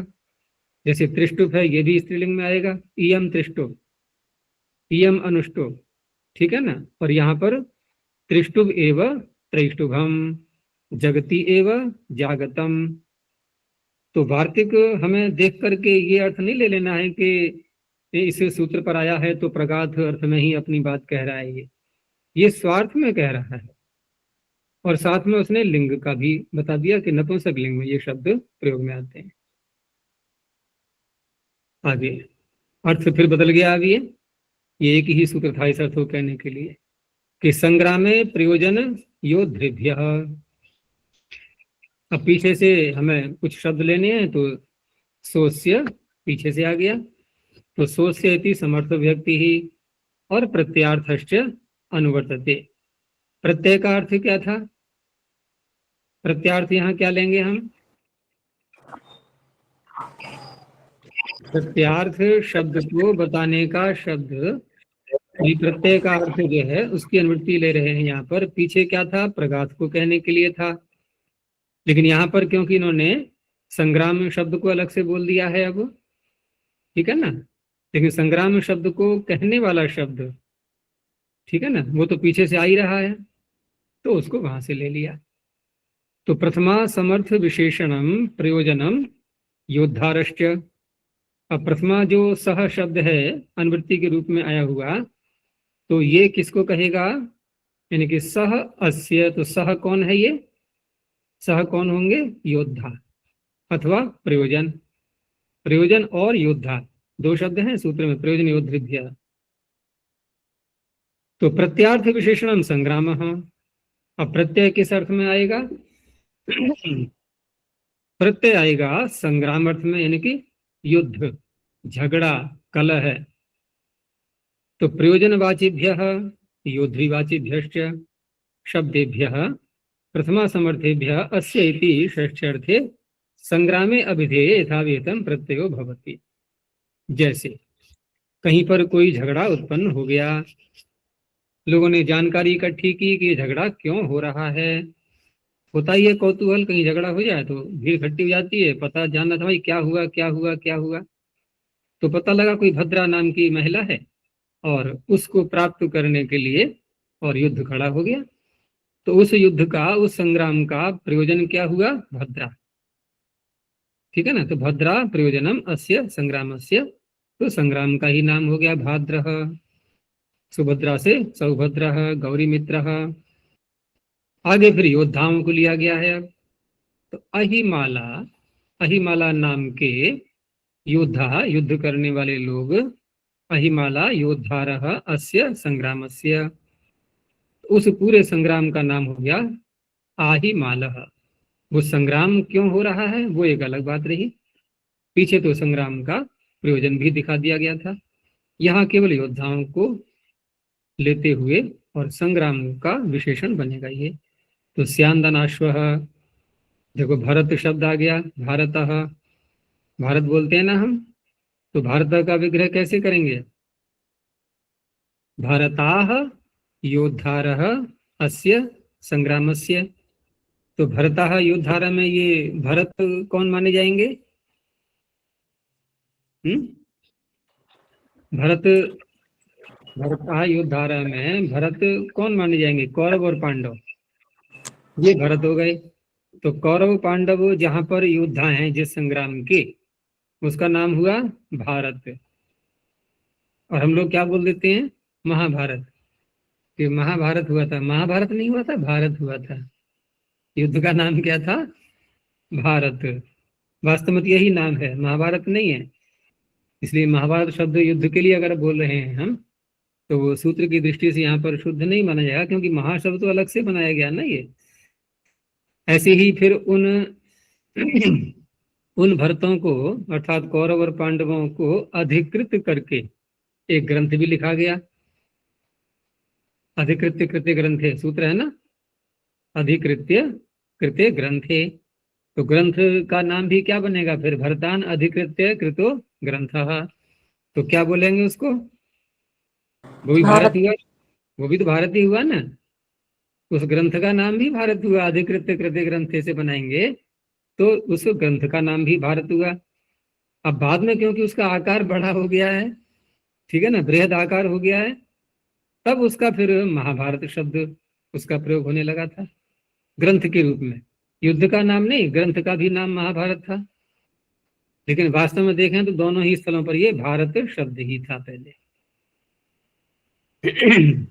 आचार्य जी, यहाँ भारत ये जो युद्ध को कह रहा है उसको बाद में हम समझ में पढ़ सकते हैं। हाँ, बाद में ही, इनके प्रारंभ में जब ये शब्द प्रचलन में आए थे तो व्युत्पत्ति के आधार पर भारत ही शब्द बनेगा। और देखो उदाहरण ये बता ही रहा है सूत्र का यहाँ पर कि भारत ही उदाहरण है उसका, और युद्ध के लिए तो आ ही रहा है ना, संग्राम के लिए। तो भरताः योद्धारः अस्य संग्रामस्य। आगे संग्राम इति किम, तो अब सुभद्रा प्रयोजनम अस्य दानस्य। अब यहाँ दान है, युद्ध नहीं है, ठीक है ना, युद्ध नहीं है यहाँ पर, संग्राम नहीं है। तो संग्राम न होने से सुभद्रा शब्द से प्रत्यय नहीं होगा। प्रयोजन योद्धिभ्य इति किम, अब ये अर्थ ही नहीं होंगे तब भी ये सूत्र नहीं लगेगा। जैसे कोई संग्राम चल रहा है और सुभद्रा नाम की महिला उसको प्रेक्षिका है उसकी, ठीक है ना, उसकी निगरानी में हो रहा है वो, तो सुभद्रा प्रेक्षिका अस्य संग्रामस्य, ये भी सूत्र अपने में पूरा हुआ। आगे तदस्याम प्रहरणम इति क्रीडायाम मणः। अब पीछे सह शब्द आ रहा था, ठीक है ना, पिछले सूत्र में सह शब्द था, और यहाँ तद, उसी का नपुंसकलिंग में तद कर दिया गया, क्योंकि प्रहरणम का विशेषण है ये, इसलिए। तो तदिति प्रथमा समर्थात, अब पीछे अस्य था, यहाँ हो गया अस्याम। अस्याम इति सप्तम अर्थे णः प्रत्ययो भवति। अब तद क्या होगा? तो कहा तद से हम प्रहरण को लेंगे, अब कि वह प्रहरण, वह प्रहार, यत् तदिति निर्दिष्टम प्रहरणम चेत तद भवति। अच्छा, अब रही बात कि ये अस्याम किसको कहेगा, क्योंकि ये सर्वनाम शब्द किसी के विशेषण होते हैं, परामर्शक होते हैं, तो सूत्र में उसका क्रीड़ा शब्द आ गया। यद अस्याम इति निर्दिष्टम क्रीड़ा चेत साध होती है, अस्याम क्रीडायाम ये वहां जुड़ जाएगा, और तद कहाँ जुड़ जाएगा, तद प्रहरणम ये वहां जुड़ जाएगा। इतिकरण भी आ गया इस सूत्र में, इतिकरण ततश्चेत विवक्षा। तो दंड प्रहरणम अस्याम क्रीडायाम, खेल हो रहा है और वहां दंड का प्रहार करके परस्पर खेल रहे हैं, और ये तो अभी चलता है, अभी चलता है। होली के विषय में सुना है ना, यहाँ पर वृंदावन की होली, उसका तो नाम ही प्रसिद्ध हो गया है लठ मार होली। लठ लठ लाठी होती है ना, दंडा और इतना प्रसिद्ध है कि जब वो होता है यहाँ पर तो विदेशी लोग तक आते हैं उसको देखने के लिए, दूसरे देशों से भी, और अत्यंत भीड़ होती है वहां, बहुत ज्यादा। तो महिलाएं जो है और पुरुष परस्पर एक दूसरे पर, महिलाओं को अधिकार दिया गया है, वो दंड से प्रहार करती हैं पुरुषों पर। चोट भी लगती है लेकिन अधिक जोर से नहीं मारती। खैर आगे प्रहरण मिति के, तो प्रहरण नहीं है यहाँ पर, पीड़ा कैसी हो रही है कि माला पहनने की या माला बनाने की, ठीक है ना, एक प्रतियोगिता खेल। तो माला भूषणम अस्याम क्रीडायाम, क्रीड़ा तो है लेकिन प्रहार नहीं है किसी वस्तु से। क्रीडायाम इति किम, अब सेना के अंदर तलवारों से प्रहार हो रहा है, लेकिन सेना में हो रहा है, वहां वास्तविक युद्ध है, ये खेल नहीं है कोई। तो खड्गः प्रहरणम अस्याम सेनायाम, ये भी विषय पूरा हुआ। छोटे छोटे आ रहे हैं ना सूत्र अलग अलग विषय के, क्योंकि ये चल रहा है तद्धितार्थ, बहुत विस्तृत विषय है ये तद्धितार्थ का। घयः सा अस्याम क्रियेति, यहाँ फिर प्रथमा समर्थ व्यक्ति, यद्यपि प्रथमा ही चल रही है लेकिन शब्द बदल जाते हैं, यहाँ फिर स्त्रीलिंग का आ गया क्रिया के कारण से। तो सा इति समर्थ व्यक्ति ही, अस्याम इति प्रत्यार्थ, यद्यपि अस्याम पीछे भी था, वहां से भी ले सकते थे, लेकिन फिर भी यहाँ पर दोबारा क्यों कहा गया है वो बताएंगे आगे।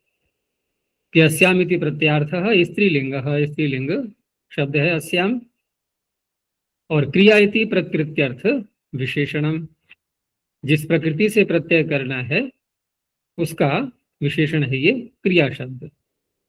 और घयः इति प्रकृति निर्देशः, और वो घयंत होनी चाहिए प्रकृति, ठीक है ना, घयंत घय प्रत्यांत। इतिकरण यहाँ भी है, इतिकरण विवक्षार्थः, तो कहीं कहीं कुछ शब्द ऐसे बनते हैं। घयंतात् क्रियावाचिनः प्रथमा समर्थात् अस्याम इति सप्तम्ये अर्थे स्त्रीलिंगे यहाँ प्रत्ययो भवति। तो घयः इति कृत ग्रहणम, घय तो कृत संज्ञक प्रत्यय है, उसी का ग्रहण किया जाएगा। और तत्र गति कारक पूर्वम अपि गृह्यते, गति कारक पूर्वक यानी गति और कारक ये भी जब पूर्व में होते हैं तो कृदंत शब्द उसी प्रकार से गृहीत किए जाते हैं। कृदंत शब्द जैसे यहाँ पर हम देखें हैं तो पात शब्द ये हो गया कृदंत घय प्रत्यांत, लेकिन यहाँ पर कृदंत शब्द यानी कि कृत प्रत्यांत शब्द हो गया पात, और पूर्व में उसके आ रहा है शेन। तो इस तरह से कृदंत शब्द गति और कारक इनको भी पूर्व में ले सकता है, ठीक है ना। तो शेन पात शब्द बन जाएगा। तो शेन पात में हम समास कर लेंगे, पात अलग से बनेगा पहले, घय प्रत्यांत क्रियावाची शब्द है ये, और शेनानाम पातः इति शेन पातः। तो शेन कौन हुआ ये, पत धातु का, गिरना क्रिया इसी में तो होगी, तो कर्ता हो गया ये, तो कर्ता हो गया। तो कृदंत के कर्ता में षष्ठी कर्तृकर्मणो कृति। तो इस तरह से जो षष्ठी के साथ यहाँ समास किया गया है, ये कर्ता में विद्यमान षष्ठी के साथ में समास किया शेनपात शब्द। अब शेनपात शब्द से यहाँ पर विग्रह किया फिर कि शेनपातः अस्याम, अस्याम वर्तते। अब अस्याम कस्याम, तो पीछे शब्द आया था ना सूत्र में, क्रिया, जो क्रिया की जा रही है उसमें बाज को गिराया जा रहा है। तो वो कौन सी क्रिया है, तो शिकार रूपी क्रिया ले लो, शिकार करते हैं ना तो पक्षियों को मार के गिरा देते हैं। तो शयनम पाता, तो शयन पात से प्रत्यय तो यहाँ हो गया, ठीक है, आदि अच को वृद्धि भी हो गई, वो भी ठीक है, लेकिन मकार कहाँ से आ गया? तो मुम आगम करने का सूत्र है ना, शयन तिलस्य पाते ही। हाँ, शयन तिलस्य पाते ये, यहाँ प्रत्यय आगे आता है और पात शब्द यदि है आगे तो शयन और तिल में मुमागम हो जाएगा। ऐसे ही तिल गिराने की कोई क्रिया, तो तिल कहाँ गिराए जाएंगे? अग्नि में, अर्थात आहुति देते समय। तो उस अवस्था में उस क्रिया के लिए कहा जाएगा तैलम पाता, यानी कि स्वधा रूपी क्रिया, आहुति देने वाली जो क्रिया है उसके लिए। घयाइति किम, अब यहाँ पर कृदंत तो है ये, लेकिन घय प्रत्यांत वैसा नहीं है, पतन शब्द है यहाँ, पात नहीं है, तो पतन में लुट प्रत्यय है, अन्य सारी बातें घट जाएंगी। यानी कि उसी मृगया को हम ले लें तो शयन पतनम अस्याम क्रियायाम वर्तते, तो वहां पर शयनम पात अब नहीं बनेगा, यानी कि शयनम पतन ये नहीं बनेगा। क्रिया इति किम, अब क्रिया यदि नहीं है, ठीक है ना, किसी प्रकार की कोई क्रिया हो ही नहीं रही है, एक सामान्य स्थिति को बताया जा रहा है कि प्राकार अस्याम वर्तते। अब अस्याम कस्याम, भाई कोई भूमि ले लो, ठीक है ना, किसी देश में हम कोई नगरी कह सकते हैं, स्त्रीलिंग का प्रयोग है ना अस्याम, तो वहां प्राकार विद्यमान है, प्राकार शब्द घयंत तो है, घयंत भी है, अस्याम शब्द भी आ गया, लेकिन क्रिया को नहीं कह रहा है ये शब्द, किसी देश विशेष को बता रहा है कि उस देश विशेष में प्राकार महल विद्यमान है। अब यहाँ पर कहा था कि ये जो आपने बार बार ये शब्द आप बोल रहे हैं, अस्याम पीछे भी आया था, यहाँ भी आया, और समर्थ व्यक्ति को भी देखें तो पीछे प्रथमा समर्थ चल ही रही थी, आप वहां से लिंग का तो कोई ज्यादा महत्व नहीं होता है, क्योंकि प्रातिपदिक का जहाँ निर्देश होता है वहां लिंग ग्रहण अतंत्र होता है। इस तरह से अथ समर्थ व्यक्ति ही प्रत्ययार्थश्च कस्मात् पुनः उपादीयते, आपने सा को दोबारा ग्रहण किया और प्रत्यार्थ को भी दोबारा ग्रहण किया, श्याम पीछे से ला सकते थे, यावता द्वयमपि प्रकृतम एवं, दोनों ही आ रहे थे पीछे से, ठीक है ना। तो कहा कि आ तो रहे थे लेकिन वो थोड़ा गंदे हो गए थे। कैसे गंदे हो गए थे? कि क्रीड़ा से उनका संबंध जुड़ गया था, और हमें किससे जुड़ना है? क्रिया से। तो क्रीडायाम इत्यनेन तत् संबंधम संबद्धम, वो दोनों क्रीड़ा से संबद्ध थे। अतस तदनुवृत्त क्रीडानुवृत्तिरपि संभाव्येत, संभावना थी उसकी भी अनुवृत्ति कोई ना लेने लगे। सामान्य न चैदम विधानम, और यहाँ पर अब अलग से कह दिया तो एक सामान्य रूप से विधान हो गया। तो दंडपातः श्याम तिथौ वर्तते, अब यहाँ पर दंडपात इस तिथि में है, यहाँ क्रिया ही मात्र तो कहनी है। अब पीछे लेते तो क्रीड़ा होनी चाहिए थी, तो क्रीड़ा यहाँ नहीं है, अब कोई भी पीछे से लाते तो। अब यहाँ सामान्य रूप से विधान होने से क्या हो गया कि तिथि को कहने के लिए भी यहाँ पर दंडपातः श्याम तिथौ वर्तते, तो दंडपाता तिथि ही, किसी तिथि में कोई दंड को गिराने की क्रिया का खेल आदि कह सकते हैं, कुछ भी किया जा रहा है। ऐसे ही मौसल पाता तिथि। आचार्य इसमें क्रीड़ा नहीं होनी चाहिए ना? इसमें क्रीड़ा अर्थ नहीं होने चाहिए। हाँ, क्रीड़ा नहीं होनी चाहिए, चलो ठीक है, क्रीड़ा हम नहीं लेंगे, लेकिन क्रिया सामान्य लेते हुए, क्रिया सामान्य लेते हुए, क्रिया कोई विशेष क्रिया की बात नहीं है कि शिकार रूपी क्रिया है या आहुति देने की क्रिया है, वो क्रिया कैसी भी हो सकती है। तो एक अन्य प्रकार के शब्द भी इन्होंने दिखा दिए आगे। अब ये सूत्र महत्वपूर्ण है, तदधीते तद वेद, इसमें दो अर्थ हैं और दोनों की समर्थ व्यक्तियां भी पृथक पृथक दिए, ठीक है ना। तो तद इति द्वितीय समर्थात, द्वितीय कहेंगे ना कि अध्ययन का कर्म बनेगा वो, उधर विद धातु का कर्म बनेगा। तो तृतीय समर्थात अधीते वेद इत्येतयोः अर्थयोः यथा विहितम प्रत्ययो भवति, अण प्रत्यय आ ही रहा है। तो छंदः अधीते, अब छंदस क्योंकि नपुंसकलिंग का शब्द है, द्वितीय में भी छंदः ही बनेगा, छंदः छंदसी छंदांसी।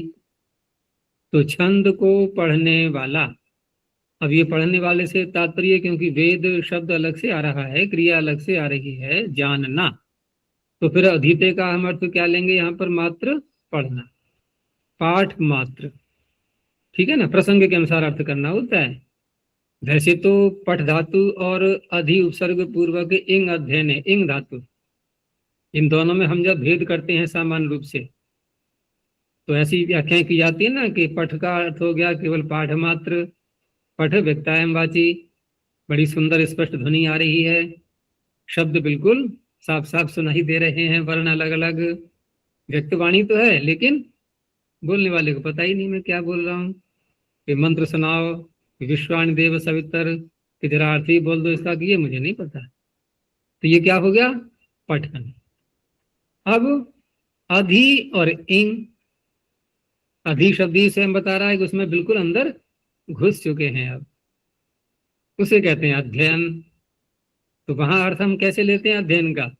ज्ञान, ज्ञान साथ में आ गया नहीं आ गया, उसमें गंभीरता से हम प्रवेश कर रहे हैं विषय में, उसे कहते हैं अध्ययन, ठीक है ना। स्वाध्याय, तो स्वाध्याय में जो अध्याय शब्द आ रहा है, क्या यहाँ पर पाठ मात्र है क्या? बहुत गंभीरता से विचार होता है उसमें, लेकिन यहाँ क्योंकि वेद शब्द अलग से आ रहा है, तो अब अधीते का अर्थ को नहीं लेंगे हम जो एक सामान्य रूप से लेते हैं, यहाँ होगा केवल पाठ मात्र, याद कर रहा है बस। छंदोधीते छांदसः, वैयाकरणः नैरुक्तः। अब व्याकरण पढ़ने वाला, ठीक है, समझ में नहीं आ रहा है तब भी वैयाकरण है वो, ठीक है ना, पढ़ तो रहा ही है ना, और जानता है तब भी वैयाकरण, दोनों बातों में घट जाएगा नहीं। और देखा होगा लोक में भी, एक बार मैंने बताया भी था कि मान लो कोई डॉक्टरी की परीक्षाएं दे रहा है, अभी डॉक्टर बना तो नहीं है, परीक्षा दे रहा है, मान लो 3 साल का या 5 साल का उसका कोर्स है, 5 वर्ष का, और वहाँ ये उसने प्रवेश ले लिया और उसकी पढ़ाई प्रारंभ हो गई। तो डॉक्टर बनने से पहले ही उसको डॉक्टर साहब कह करके संबोधन कर देते हैं, ठीक है ना, पढ़ तो रहा ही है ना, प्रारंभ तो हो ही गया है, भले ही उसका ज्ञान पूरा नहीं हुआ उसको। तो ऐसे शब्द लोक में भी प्रयोग में आते हैं। तो ये हो गया वैयाकरण नैरुक्तः। निमित्तानि वेद नैमित्तः, ये वेद अर्थ में व्युत्पत्ति दिखा दी गई। ऐसे ही मुहूर्त को जानने वाला मुहूर्तः, उत्पात को जानने वाला औत्पातः। अब यहाँ पर कह रहे हैं कि आपने तद को 2 बार क्यों कहा? वो सूत्र सुना होगा, तदस्मिन् अस्ति देशे तन्नाम्नि। तो अस्मिन और अस्ति 2 है ना वहां शब्द, और तद कितनी बार है?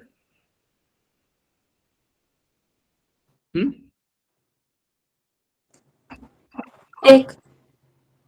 तद एक ही बार तो है, तन्नाम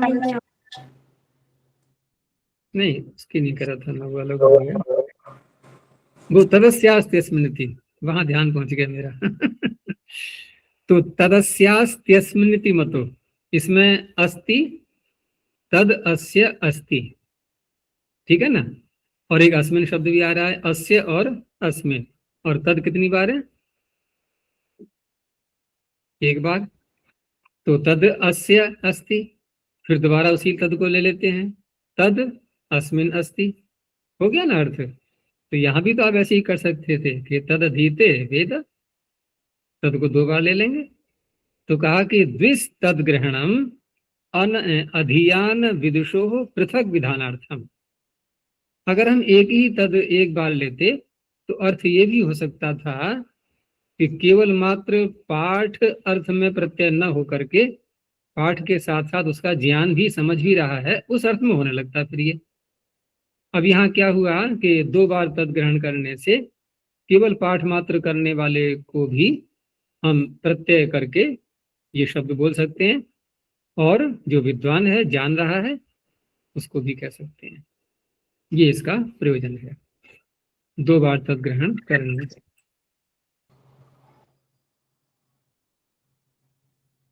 आगे वेद का अर्थ है ऐसा कि उस विषय को पूरा पूरा साक्षात्कार करना, और अध्ययन मात्र उसका पहला, वो भी पाठ मात्र न करके। हाँ, अध्ययन माने पढ़ना, बस पढ़ना है, समझ में आ रहा है, ये अनिवार्य नहीं है। ठीक है ना? समझ में आ रहा है, मनन चिंतन आदि कर रहा है, लेकिन जो साक्षात्कार जिसको हो गया वो वेद लेकर के। साक्षात्कार में भी यहाँ हम वहां तक नहीं पहुंचेंगे कि वो समाधि की अवस्था में पहुंच गया, लेकिन जिस विषय को पढ़ रहा है उसकी गहराई को समझ लिया उसने। जितना प्रयोजन है उस विषय को कहाँ तक समझना है हमें, वहां तक समझ लिया उसने, बस। ठीक है ना, वहां तक समझ लिया। जैसे चित्त की वृत्ति कौन कौन सी होती है उसने गिना दिया, ठीक है ना, उनकी व्याख्या भी कर दी। लेकिन हम कहें क्या आपने इनका निरोध करना भी सीख लिया है? भाई वो अलग बात हो गई ना, वो आगे विषय आएगा तो ठीक है, हम वहां भी कह सकते हैं ऐसा, जब हम इसकी व्याख्या करेंगे कि हाँ निरोध करना भी आ गया, जान भी लिया हमने। तो जितने जिस विषय को हम बोल रहे हैं उतने विषय में जितना ज्ञान चाहिए उतना हमने प्राप्त कर लिया, वो हो गया वेद। आगे इसका फिर ये अपवाद सूत्र आया कि क्रतुक्थादि सूत्रांतात ठक। तो क्रतु क्रतु यज्ञ विशेष होते हैं, उनको क्रतु शब्द से कहा गया। क्रतु विशेष वाचिभ्य उक्थादिभ्यश्च, ये एक अलग गण है। और सूत्रांताच्य, ऐसे शब्द जिनके अंत में सूत्र शब्द आ रहा है समास करके। तो ठक प्रत्यय भवति, अर्थ वही रहेगा, तदधीते तद्वेद इत्ये तस्मिन् विषये। अणोपवाद, पूर्व सूत्र से अण की प्राप्ति थी। तो अग्निष्टोमम अधीते, ये क्रतु हो गया। क्रतु क्रतु कौन हो गया? अग्निष्टोम। अधीते वेदवा, तो अग्निष्टोमिक वाजपेयिक, वाजपेय यज्ञ या क्रतु। यहाँ स्वरूप से ग्रहण करना नियम है क्रतु शब्द का, क्रतु से ही प्रत्यय करने लगे। उसमें कारण भी है कि यदि क्रतु शब्द से इसको स्वरूप से पाणिनि को ग्रहण करना होता तो देखो इसमें उक्थादि गण जहां से प्रारंभ किया है इन्होंने, अंत में उक्त, लोकायत, न्याय, न्यास आदि जो शब्द है ना, देखो इसमें कहीं पर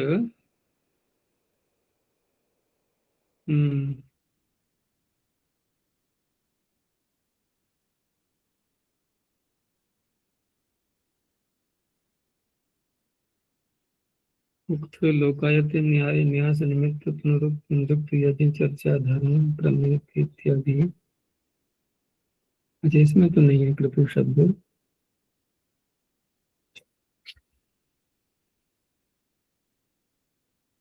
हाँ, कहने का तात्पर्य है कि यदि क्रतु शब्द यदि स्वरूप से ग्रहण होता है इसका, तो स्वरूप से ग्रहण तो उक्तादि गण में शब्द पढ़ दिए हैं, वहां पढ़ देते हैं इसको, एक शब्द और बढ़ा देते हैं उस गण में। लेकिन क्रतु उक्तादि गण में इसका पाठ नहीं है, तो नहीं है तो इससे क्या तात्पर्य निकालेंगे? अब हम क्रतु शब्द लेंगे या क्रतु वाचक, क्रतु जिनको कह रहा है वो शब्द लिए जाएंगे? ठीक है ना। तो क्रतु शब्द यहाँ पर यज्ञ विशेषों का जो विधान कर रहा है वही शब्द लेने हैं यहाँ पर, सोमयाग आदि जो होते हैं ना उनके लिए। इसमें अग्निष्टोम है, वाजपेय है आदि। उक्तादि में स्वरूप से लेना है। तो उक्त क्या होता है? ये उनके जो साम ग्रंथ होते हैं उनके लक्षण ग्रंथ में उक्त शब्द का प्रयोग होता है, लक्षण ग्रंथ। तो उक्तादिभ्य औक्थिक, ऐसे ही लोकायत शब्द से लौकायतिक। सूत्रांत में समस्त पद लिए जाएंगे, जैसे वार्तिक सूत्र है, संग्रह सूत्र, तो वार्तिक सूत्र कह, संग्रह सूत्र कह, वो अधीत और वेद अर्थ में ये शब्द बनेंगे। आगे इसमें वार्तिक बहुत से दिए हुए हैं।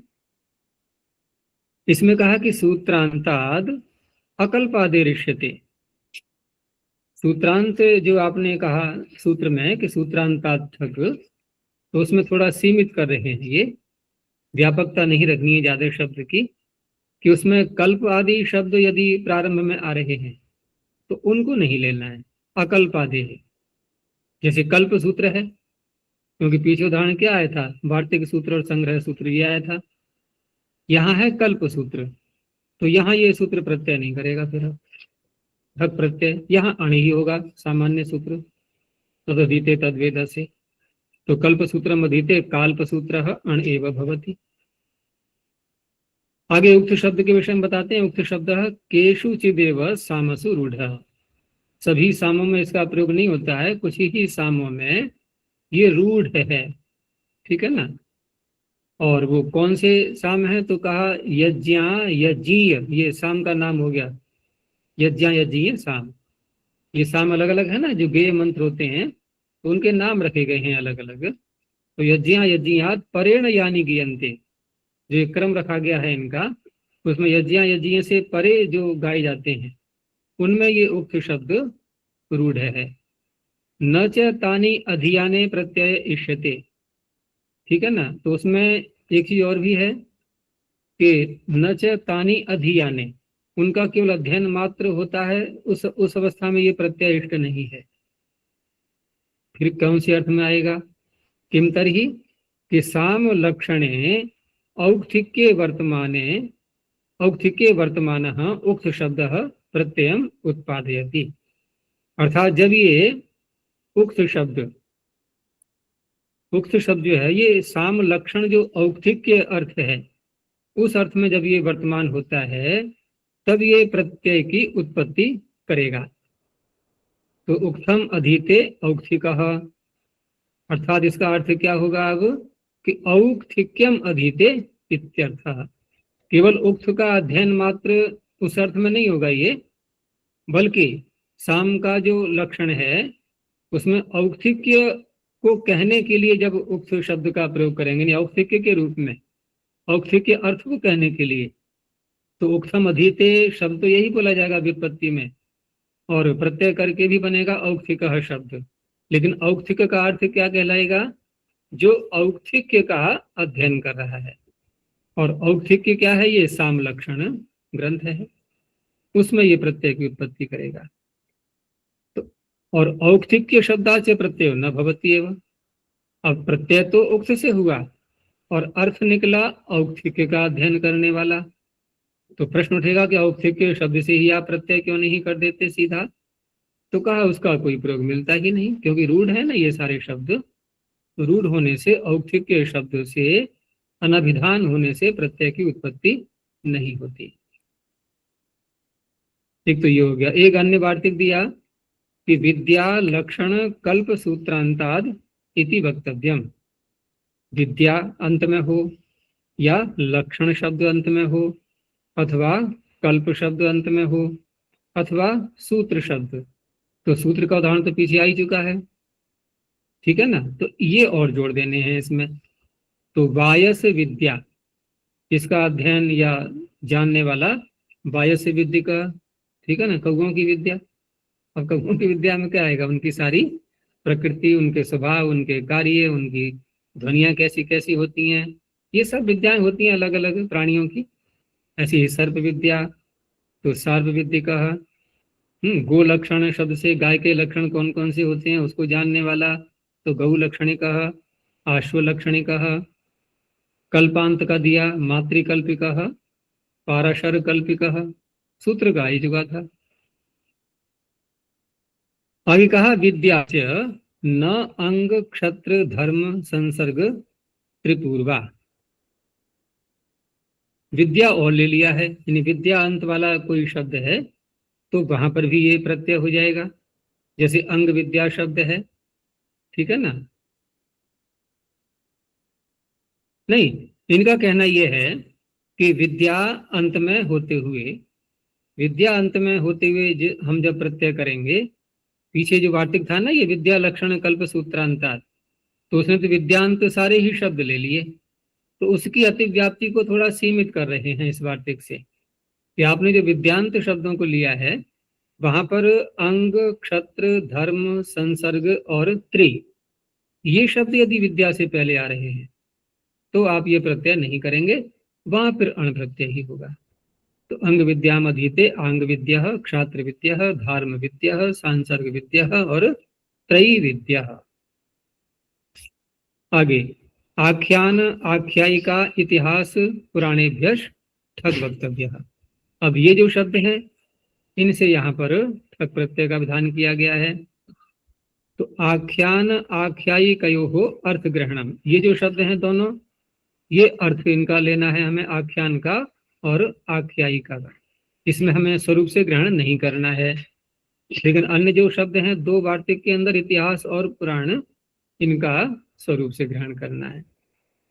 तो आख्यान और आख्यायिका का अर्थ लेते हुए याव क्रीतिकः प्रयंगविकः, ऐसे ही वासव दत्तिकः सौमनोत्तरिकः।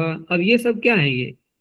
ये इस प्रकार के विषयों के वर्णन करने वाले ग्रंथ विशेष, आख्यान, और किसी व्यक्ति का नाम लेकर के उसके विषय में उसके जीवन चरित्र की चर्चाएं करना, ऐसे ग्रंथ बहुत से बने हुए हैं साहित्य में। देखो ना, तो वासव दत्ता सुना होगा, नाटक है ना एक साहित्य में, संस्कृत साहित्य में। तो उससे ऐसे जो शब्द हैं वो आख्यायिकाएं कहलाती हैं, नहीं कथाएं होती है ना, कथानक, जैसे आजकल की भाषा में बोले तो उपन्यास। तो उसमें भी ये प्रत्यय हो जाता है, ठग प्रत्यय। और इतिहास पुराण से अलग शब्द ले लिए दो इन्होंने, तो इतिहास से बन जाएगा ऐतिहासिक, इतिहास का अध्ययन और ज्ञान करने वाला, और पुराण से पौराणिक। एक और वार्तिक दिया, सर्व सादेर द्विगोष्ठ लह।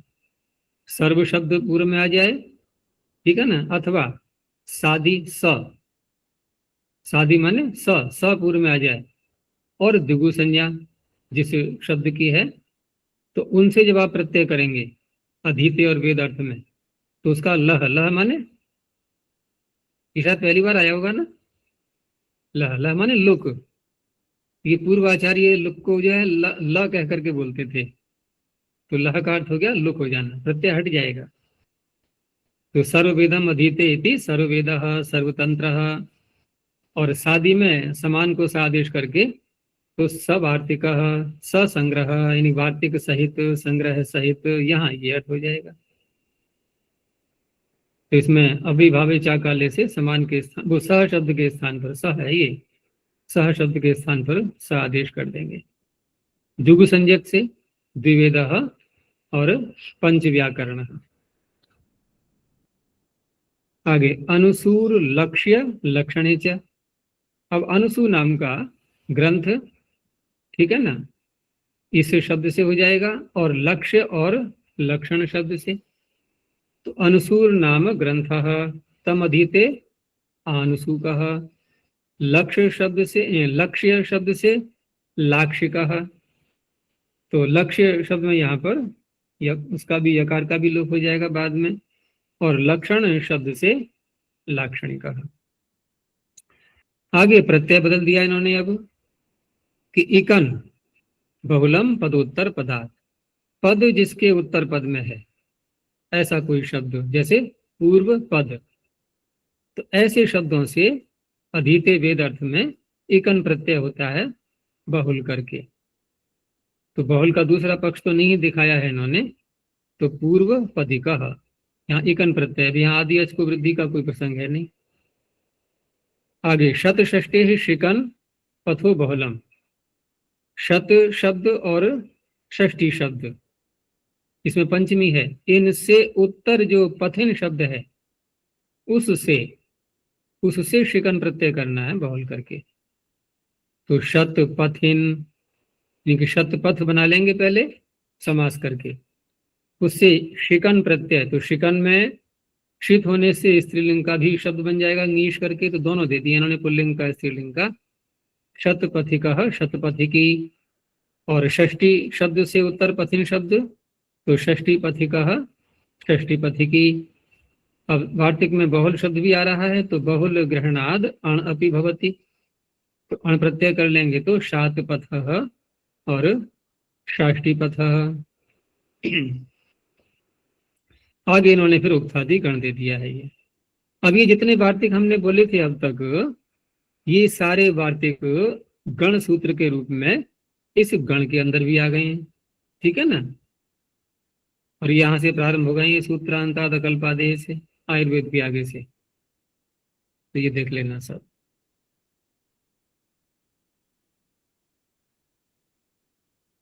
बस इतना ही रखते हैं।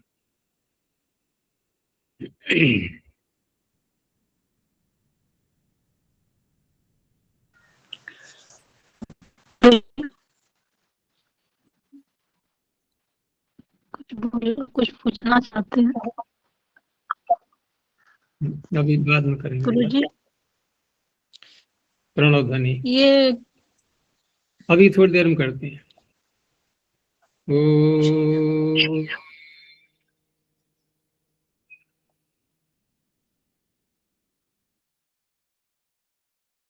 ओ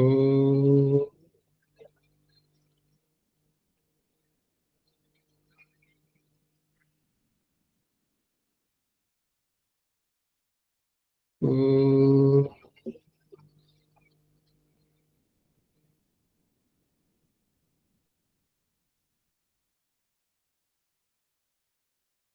शांति शांति शांति।